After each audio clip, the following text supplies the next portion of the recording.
ಆದ್ರೆ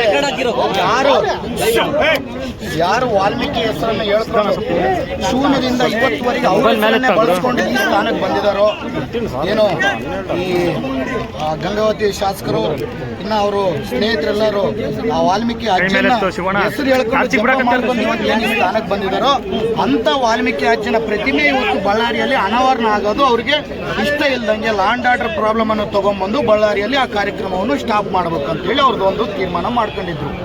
ಅದ್ರ ಜೊತೆಗೆ ಏನೋ ಒಂದು ಚಿಲ್ಲರೆ ಕೆಲಸ, ಈ ಏನು ಚಿಲ್ಲರೆ ಬುದ್ಧಿ ಯಾಕೆ ಕೊಟ್ಟಿದ್ದಾರೋ, ವಯಸ್ಸು 65 ಬರ್ತಿದೆ, ನನಗೆ 33-34 ಅಷ್ಟೇ, 33-34 ನಮ್ಮ ವಯಸ್ಸು, 65 ವಯಸ್ಸು ಇಟ್ಕೊಂಡು ಆ ಚಿಲ್ಲರೆ ಬುದ್ಧಿಗೆ ಹೆಂಗೆ ಕೈ ಹಾಕಿದಾರೋ ಗೊತ್ತಿದೆ. ನಮ್ಮ ಕರ್ನಾಟಕವನ್ನು ಆಂಧ್ರ ಪ್ರದೇಶ ಒತ್ತಿಟ್ಟವನಿಗೆ ಇಷ್ಟೇ ಯೋಗ್ಯತೆ ಇರುತ್ತೆ. ನಮ್ಮ ಗಡಿಭಾಗವನ್ನು ಬೇರೆಯವ್ರಿಗೆ ಮಾಡಿದವನಿಗೆ ಕರ್ನಾಟಕದ ಮೇಲೆ ವಾಲ್ಮೀಕಿ ಅಜ್ಜಿಯವ್ರ ಮೇಲೆ ಇಷ್ಟೇ ಅಭಿಮಾನ ಇರುತ್ತಂತೂ, ಇಷ್ಟಕ್ಕಂದ್ರೆ ಜಾಸ್ತಿ ಅಭಿಮಾನ ಇವನಿಂದ ಎಕ್ಸ್ಪೆಕ್ಟ್ ಮಾಡಕ್ ಆಗಲ್ಲ ಅಂತ ಹೇಳಕ್ ಇಚ್ಛೆ ಪಡ್ತೀನಿ. ಇವತ್ತು ಅವನಕಂದ್ರೆ 30 ವರ್ಷ 35 ವರ್ಷ ಚಿಕ್ಕ ಹುಡುಗನಾದ್ರೂ ಅವನ ಮಗನ ವಯಸ್ಸಾಗಿದ್ದವನೇ ಆಗಿದ್ರು. ಇವತ್ತು ನನ್ನ ಹುಡುಗ ಏನು ತೀರ್ಕೊಂಡು ಹೋಗಿದೆ, ಹುಡುಗ ಅದೇ ಇವಾಗೇನು ನಮ್ಮ ಅಂತ ಹೇಳಕ್ಕಿಲ್ಲ, ಎಲ್ಲ ನಮ್ಮ ಹತ್ರನೂ ಇದೆ. ಆದ್ರೆ ಇವತ್ತು ಅಜ್ಜನ ಕಾರ್ಯಕ್ರಮ ನಡಿಬೇಕು, ಬಳ್ಳಾರಿ ಶಾಂತಿಯುತವಾಗಿ ಇರ್ಬೇಕಂತ ಹೇಳಿ ಇವತ್ತು ಸುಮ್ಮನೆ ಇದೀನಿ ಹೊರತು ಇವತ್ತು ಇಲ್ಲಾಂದ್ರೆ ಇಲ್ಲಿಂದನೇ ಮನೆ ಸುಟ್ಟು ಮತ್ತೆ ವಾಪಸ್ ಹೋಗ್ತಿದ್ದೆ ಅಂತ ಹೇಳಿ.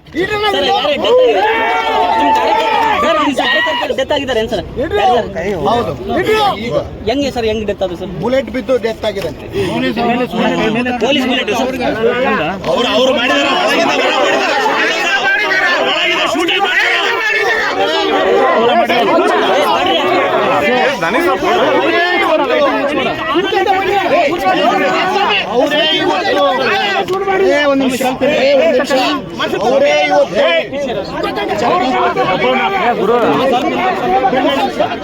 ಅವರೇ ಇವತ್ತು ಆ ವಾಲ್ಮೀಕಿ ತಾತನ ಕಾರ್ಯಕ್ರಮ ನಡಿಬಾರ್ದು. ವಾಲ್ಮೀಕಿ ತಾತನ ಕಾರ್ಯಕ್ರಮ ಇಷ್ಟು ಅದ್ದೂರಿಯಾಗಿ ನಡೆದ್ರೆ ನಾವು ಇಷ್ಟು ವಾಲ್ಮೀಕಿ ಅಜ್ಜನಿಗೆ ನಾವೇನು ಮಾಡಕ್ಕಾಗಿಲ್ಲ. ಇವತ್ತು ಕಾಂಗ್ರೆಸ್ ಪಕ್ಷದವ್ರು ಬಂದು ಮಾಡಿದಾರೆ ಅಂತ ಹೇಳಿ ಅವ್ರಿಗೆ ಎಲ್ಲಿ ಅವಮಾನ ಆಗುತ್ತೆ ಅಂತ ಹೇಳಿ ಆ ಅಜ್ಜನ ಮೇಲೆ ಸಿಟ್ಟಿಂದ, ನನ್ನ ಮೇಲೆ ಸಿಟ್ಟಿಂದ ಒಂದು ಸಾಮಾನ್ಯ ಹುಡುಗನ್ನ ಇವತ್ತೇನು ಬಲಿಯನ್ನು ತಗೊಂಡಿದ್ದಾರೆ, ಅದಕ್ಕೆ 100ರಷ್ಟು ಅನುಭವಿಸಷ್ಟು ನಾನು ಮಾಡೇ ಮಾಡ್ತೀನಿ ಅಂತ ಹೇಳಕ್ ಇಚ್ಛೆ ಪಡ್ತೀನಿ. ಅವನ ಜೀವನ, ಅವನ ಬದುಕೇ ಅಷ್ಟು. ಅವನು ಬಳ್ಳಾರಿ ಉದ್ಧಾರ ಆಗ್ಬೇಕು, ಕರ್ನಾಟಕ ಉದ್ಧಾರ ಆಗ್ಬೇಕಂತಿಲ್ಲ. ಅವನು ಯಾವತ್ತು ಸ್ವಂತಕ್ಕೆ ಬೆಳಿಬೇಕು, ಜನ ಹಾಳಾಗಿ ಹೋಗ್ಬೇಕು, ನಾನು ಸುಖವಾಗಿರ್ಬೇಕು, ಇಲ್ಲಿ ಯಾರ ಹೆಸರು ಬರಬಾರ್ದು, ನನ್ನ ಹೆಸರು ಬಿಟ್ಟು ಯಾರು ಅಂತೇಳಿ ಅವನು. ಆದ್ರೆ ಇಷ್ಟು ವರ್ಷ ನಡೀತಿತ್ತು. ಆದ್ರೆ ನಾವು ಬಂದಂತ ಸಂದರ್ಭದಲ್ಲಿ ಇವ್ರದ್ದೇನು ನಡೆಯಕ್ ಆಗ್ತಿರ್ಲಿಲ್ಲ. ಇವತ್ತೇನೋ ವಾಲ್ಮೀಕಿ ಕಾರ್ಯಕ್ರಮ ಎಷ್ಟು ಅದ್ದೂರಿಯಲ್ಲಿ ಎಷ್ಟು 1000 ಜನ ಸೇರಿಸ್ಕೊಂಡು ಇವತ್ತು ಮಾಡ್ತಿದ್ದೀನಿ, ನೀವು ನೋಡಿದಿರಿ. ಆದ್ರೆ ಇವತ್ತು ನಮ್ಮ ಹುಡುಗರು ಇಷ್ಟು ಮಂದಿನ ಪೊಲೀಸರು ಕೂಡ ನಮ್ಮ ಹುಡುಗರನ್ನೆಲ್ಲ ಕಳಿಸ್ಬಿಟ್ರು. ಆದ್ರೆ ನಾನು ಕೂಡ ಶಾಂತಿಯುತವಾಗಿದ್ದೀನಿ. ಯಾಕಂದ್ರೆ ಇವತ್ತು ಏನಾನ ನಾನೊಂದು ಬಾಯಿ ತಕ್ಕೊಂದು ಮಾತಂದ್ರೆ ಇಡೀ ಬಳ್ಳಾರಿನೇ ಭಸ್ಮ ಆಗುತ್ತೆ. ಇಂಥ ಕೆಲ್ಸಕ್ಕೆ ನಾವು ಕೈ ಹಾಕಬಾರ್ದು. ಒಂದು 65 ವಯಸ್ಸು ಇದ್ದವನಿಗೆ ಅಜ್ಞಾನ ಇದ್ರೆ ನಮಗೆ ಜ್ಞಾನ ಇರಬೇಕು, ಓದ್ಕೊಂಡಿದ್ದವ್ರ ತರ ನಾವು ಬಿಹೇವ್ ಮಾಡ್ಬೇಕಂತೇಳಿ ಇವತ್ತು ಶಾಂತಿಯುತವಾಗಿ ನಿಂತಿದ್ದೀವಿ. ನ್ಯಾಯಕ್ಕೋಸ್ಕರ ನಿಂತಿದ್ದು ಹೊರತು ನಾನು ಏನೇನು ಮಾಡ್ಬೇಕು ಅನ್ಕಂತಿದ್ದೆ ಬಂದಂತ 5 ನಿಮಿಷದಲ್ಲಿ ಮಾಡಿ ಮುಗಿಸಿ ಹೋಗ್ತಿದ್ದೆ.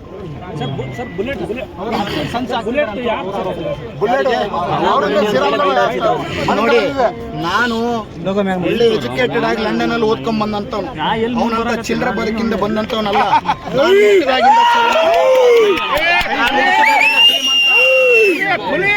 ಹುಟ್ಟಿದಾಗಿಂದ ಶ್ರೀಮಂತ.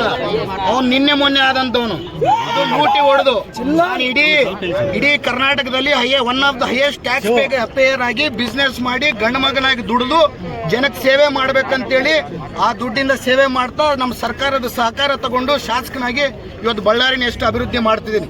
ಹತ್ಯೆಗೆ ಸಂಚು ಮಾಡ್ಬೇಕಂದ್ರೆ ನಾನು ಇಲ್ಲಿವರೆಗೆ ಬರೋ ಅವಶ್ಯಕತೆ ಇಲ್ಲ. ನನಗೆ ಬೇರೆ ರೀತಿಯಲ್ಲಿ ಬಹಳಷ್ಟು ಎಲ್ಲ ನನಗೇನು ಅವ್ರಿಗೇನಿರುತ್ತೋ ಅದಕ್ಕೆ 100 ಪಟ್ಟು ನನಗೂ ಎಲ್ಲ ರೀತಿಯಲ್ಲಿ ಇದ್ದೀನಿ. ಆದರೆ ನಾನಂತ ಕೆಲಸಕ್ಕೆ ಕೈ ಹಾಕೋನಲ್ಲ. ಒಂದು ಓದ್ಕೊಂಡಿದ್ದವನಾಗಿ ಒಂದು ಬಳ್ಳಾರಿ ಅಭಿವೃದ್ಧಿ ಆಗ್ಬೇಕು, ಬಳ್ಳಾರಿ ಶಾಂತಿಯುತವಾಗಿರ್ಬೇಕಂತ ಕೋರ್ಕೊಂಡಿದ್ದವನು. ನಾನು ಬಂದಂಥ ದಿವಸದಿಂದ ಇವತ್ತುವರೆಗೆ ಎಲ್ಲನೋ ಒಂದು ಸಣ್ಣ ಗಲಾಟೆ ಆಗಿತ್ತ, ಎಲ್ಲನೋ ಒಂದು ಸಣ್ಣ ಮರ್ಡರ್ ಆಗಿತ್ತ. ಇವ್ರಿದ್ದಂಥ ಟೈಮಲ್ಲಿ ಪ್ರತಿದಿನ ಒಂದು ಮರ್ಡರ್ ಆಗ್ತಿತ್ತು. ಆದರೆ ನಾನು ಬಂದ ಮೇಲೆ ಎಲ್ಲವನ್ನ ಕಡಿವಾಣ ಹಾಕಿ ನಮ್ಮ ಬಳ್ಳಾರಿ ಶಾಂತಿಯುತವಾಗಿರ್ಬೇಕಂತೇಳಿ ಇವತ್ತಿಗೂ ಕೋರ್ಕೊಂಡಂಥವನು ಬಳ್ಳಾರಿಯನ್ನ ಶಾಂತಿ ಕೆಡಿಸೋನ ಯಾರನ್ನಿದ್ದಾರೆ ಈಗ ನಿಮ್ಮ ಡಿಮ್ಯಾಂಡ್ ಏನು ಸರ್ ಇಲ್ಲಿ ಬಂದಿದ್ದೀರಿ? ನನ್ನ ಡಿಮ್ಯಾಂಡು ಯಾರಲ್ಲಿದ್ದಾರೋ ಅವನು ಜನಾರ್ದನ್ ರೆಡ್ಡಿ ಅವನು ಏನ್ ಅಸೋಸಿಯೇಟ್ಸ್ ಇದಾರೋ ಇವತ್ತೇನು ಇಲ್ಲಿ ಮರ್ಡರ್ ನಡೆದಿದ್ದೇನೋ ನಮ್ಮ ವಾಲ್ಮೀಕಿ ಅಜ್ಜನಿಗೆ ಮತ್ತೆ ನಮ್ಮ ಸಮುದಾಯಕ್ಕೆ ಏನು ಅಟ್ರಾಸಿಟಿ ಅವ್ರ ಮೇಲೆ ಮರ್ಡರ್ ಕೇಸ್ ಹಾಕಿ ತಕ್ಷಣವಾಗಿ ಅವ್ರನ್ನ ಅರೆಸ್ಟ್ ಮಾಡ್ಬೇಕು ಅಂತ ಹೇಳಿ ನಮ್ಮ ಆಗ್ರಹ ಇದೆ. ಅಲ್ಲಿವರೆಗೂ ಸಿಕ್ಕಿರೋ ಮಾಹಿತಿ ಪ್ರಕಾರ ನಿಮ್ಮ ಕಡೆ ಅವ್ರಿಗೆ ಎಷ್ಟು ಜನಕ್ಕೆ ಗಾಯ ಆಗಿದೆ ಸರ್? ಸತ್ತಿರೋರು ಯಾರು ಸರ್? ಅವರು ಹೆಸರು ಗೊತ್ತಾಗ ನೋಡಿ, ನಾನು ಇಲ್ಲೇ ಇದ್ದೆ. ಪೊಲೀಸರು ಅವಾಗಿಂದ ನನ್ನ ಇಟ್ಕೊಂಡು ಅವ್ರನ್ನ ದೊಪ್ತಾ ಇಲ್ಲ ಹೊರತು ನನ್ನ ಇಟ್ಕೊಂಡು ಈ ಕಡೆ ತಗೊಂಡು ಬರ್ತಿದ್ದಾರೆ. ನಾನು ಯಾರನ್ನೋದು ಕೂಡ ಇನ್ನ ಹುಡುಗ ಪಾಪ ಒಂದು 4,000ರಿಂದ 5,000 ಜನ ಬಂದಿದ್ರು. ಎಲ್ಲರನ್ನ ಇವ್ರು ಪೊಲೀಸರು ಚೆಲ್ಲಾಚದ್ರ ಮಾಡಿ ಒಂದು ಹುಡುಗ ತೀರ್ಕೊಂಡು ಹೋಗಿದ್ದಾನೆ. ಆಗ್ಲಿ ಇವತ್ತು ಆ ಹುಡುಗ ತ್ಯಾಗ ನಮ್ಮ ವಾಲ್ಮೀಕಿ ಅಜ್ಜನಕ್ಕೋಸ್ಕರ ಇವ್ರ ಪಾಪ ಇಲ್ಲಿ ಹೊತ್ತಿಗೆ ಮುಗಿಸಕ್ಕೋಸ್ಕರ ಆ ಹುಡುಗನ್ ತ್ಯಾಗ ಆಗಿದೆ ಅಂತೇಳಿ ನಂಬಿ ಇವ್ರು ಇವ್ರನ್ನ ಮುಗಿಸ್ತೀನಿ ಅಂತೇಳಿ